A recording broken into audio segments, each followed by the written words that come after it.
It's all led up to this. We've already reviewed the G1 Protector bots, the Stunticons, and the Aerial bots.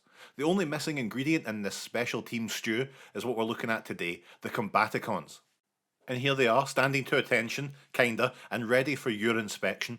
First up, we have an absolute ton of accessories, of which I'm missing two. Both Brawl and Swindle are missing their handguns. Now, if that's a major problem for you, please go and watch another video, or use the time remaining to think about your attitude. And while they do that, everyone else, let's get started. There's no middle ground here. You either love Brawl or not at all. A proper chunky beast for sure. A big fan of his Lara Croft style polygonal boobs too. Brawl is a very simple toy, with the only articulation coming from the arms. Maybe you'd count the cannon on his back rotating as articulation, like you would probably. Transformation is simple, but I still get a kick out of that cannon telescoping upwards to allow clearance for the legs. Fold the arms and chest in, we have this little tank. Isn't that cute?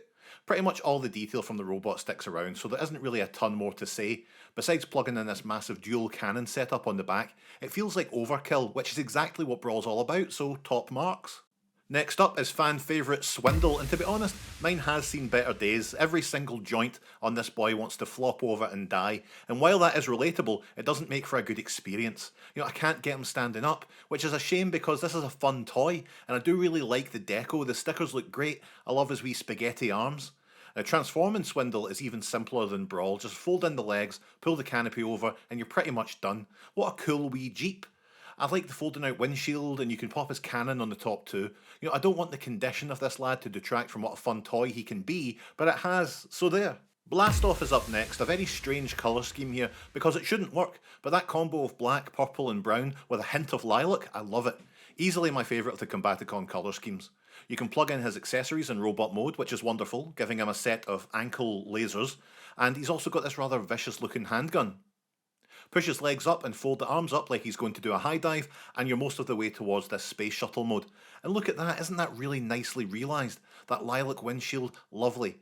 You can keep the ankle lasers by plugging them into the back boosters, but there's no space for the handgun, so points deducted. Last of the limbs is Vortex, runner-up in the Fun Colour Scheme Awards. Some really great stickers and some incredible posture on this boy. You can give him the little handgun and also some cannons on his arms. Look how tooled up Vortex is. Of course the rotors on his backpack spin around, but cannot chop through a banana, so don't even try. Transformation is, you guessed it, folding up the legs and putting the arms above his head. Swing the backpack 180 degrees and there's Vortex. It's just a really nice helicopter, that's all. You can keep the cannons on the sides, and in a move that makes him my favourite Combaticon toy overall, the handgun plugs into the front, leaving no pieces left over, a stellar wee guy. But what are soldiers without someone to order them around to do diabolical things in the pursuit of energy sources? Let's take a look at the big boss, Onslaught. Onslaught is probably more of an action figure than the other team leaders we've looked at. Definitely more than Silverbolt or Motormaster. He's got more human proportions, less awkward, maybe less interesting as a result. He shares more in common with Protectobot's Hotspot, but isn't as much fun. But then again, who is? He has this really big cannon on his back that can do pretty much shit all, and this little chest plate that you can remove to access Onslaught's secret hole.